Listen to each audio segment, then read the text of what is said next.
Assalamualaikum warahmatullahi wabarakatuh. Halo, salam Biata.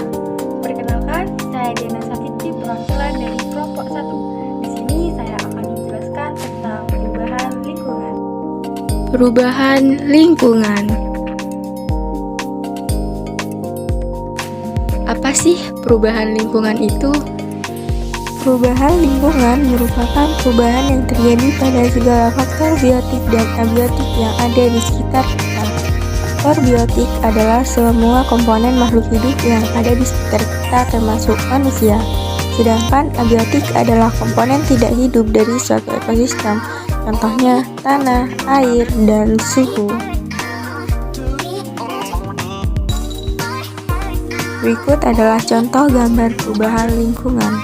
Perubahan lingkungan ada 5 bagian, yaitu 1. Keseimbangan lingkungan, 2. Pencemaran lingkungan, 3. Pelestarian lingkungan, 4. Limbah, dan 5. Daur ulang.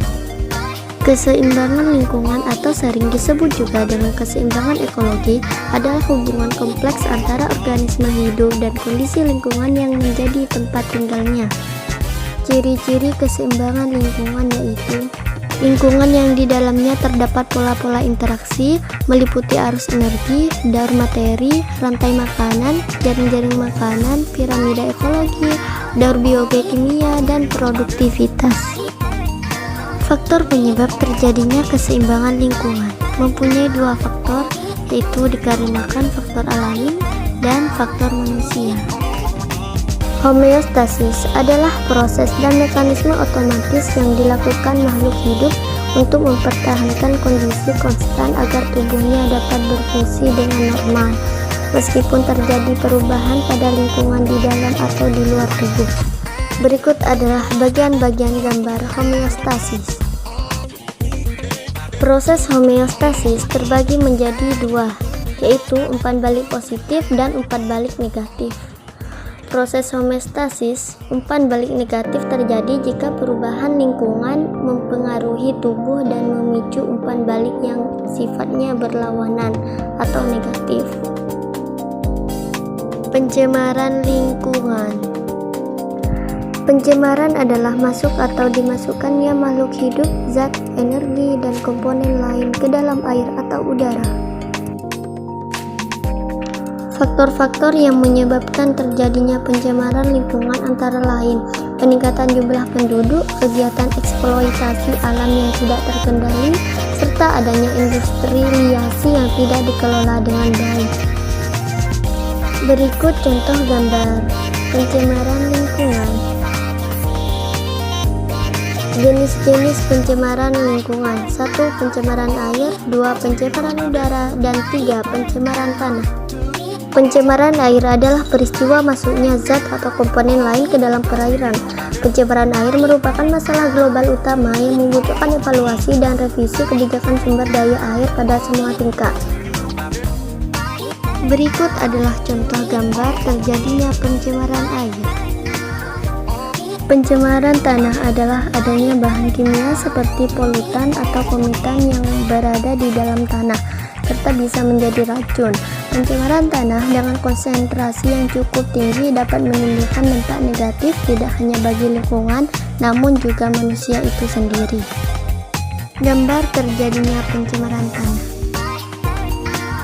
Pencemaran udara adalah kehadiran satu atau lebih substansi fisik, kimia, atau biologi di atmosfer dalam jumlah yang dapat membahayakan kesehatan manusia, hewan, dan tumbuhan, mengganggu estetika dan kenyamanan, merusak properti.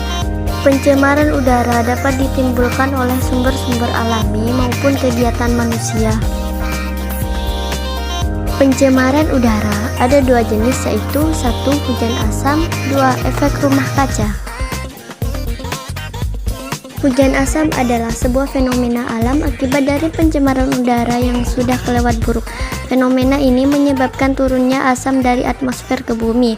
Penting untuk diketahui bahwa hujan asam tidak selalu hujan yang turun dalam bentuk butiran air saja. Penyebab terjadinya hujan asam. Fenomena alam ini disebabkan oleh pencemaran udara yang bisa dipicu oleh aktivitas manusia maupun alam. Sulfur dioksida dan nitrogen dioksida merupakan senyawa kimia utama yang menyebabkan terbentuknya hujan asam. Berikut adalah contoh gambar terjadinya hujan asam. Efek rumah kaca adalah kemampuan atmosfer untuk mempertahankan suhu udara panas yang nyaman dalam perubahan nilai yang kecil. Unsur pembentuk efek rumah kaca ialah gas rumah kaca yang menahan panas keluar dari bumi. Penyebab terjadinya efek rumah kaca dikarenakan adanya pembakaran, tingginya pemakaian, dan adanya penebangan. Berikut ini adalah gambar terjadinya efek rumah kaca. Pelestarian lingkungan. Pelestarian lingkungan adalah perlindungan, pengelolaan, atau pemulihan lingkungan alam dan komunitas ekologis yang menghuninya. Limbah.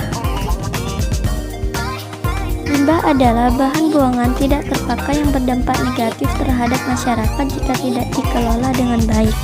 Air limbah industri maupun rumah tangga apabila tidak dikelola dengan baik akan menimbulkan dampak negatif bagi kesehatan.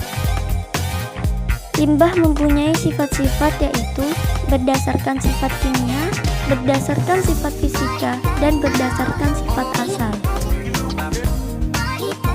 Senyawa organik adalah golongan besar senyawa kimia yang molekulnya mengandung karbon, kecuali karbida, karbonat, dan oksida karbon. Studi mengenai senyawa organik disebut kimia organik.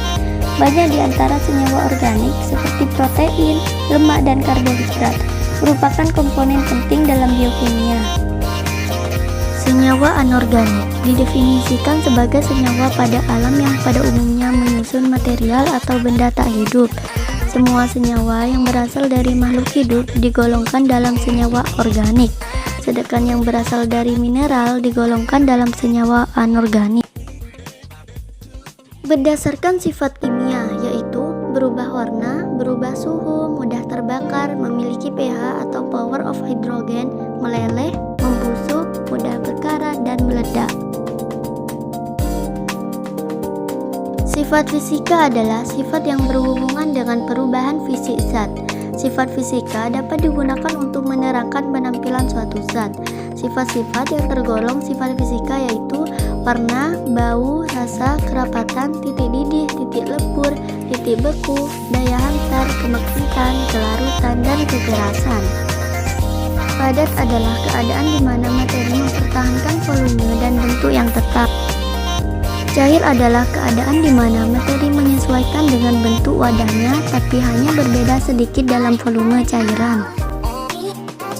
Gas adalah keadaan di mana materi mengembangkan untuk menempati volume dan bentuk wadahnya. Berdasarkan sifat asal, karakteristik kaleng padat tidak mudah dibentuk, dapat bengkok, padat menghasilkan suara yang khas.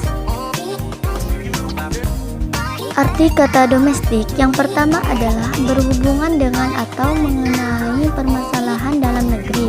Kedua, domestik adalah mengenai atau bersifat rumah tangga. Ketiga, artinya piaraan tentang binatang dan jinak. Pabrik adalah suatu bangunan industri besar di mana para pekerja mengelola benda atau mengawasi pemrosesan mesin dari suatu produk menjadi produk lain, sehingga mendapatkan nilai tambah.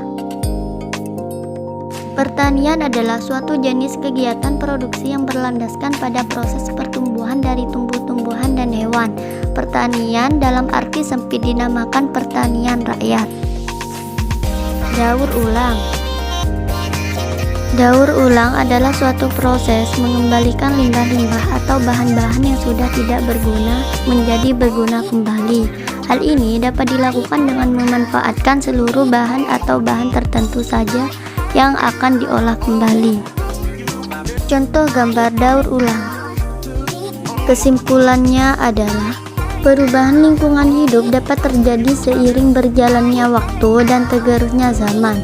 Upaya pelestarian lingkungan hidup terus dilakukan supaya mencegah terjadinya kerusakan alam yang dapat memengaruhi sistem tatanan lingkungan hidup.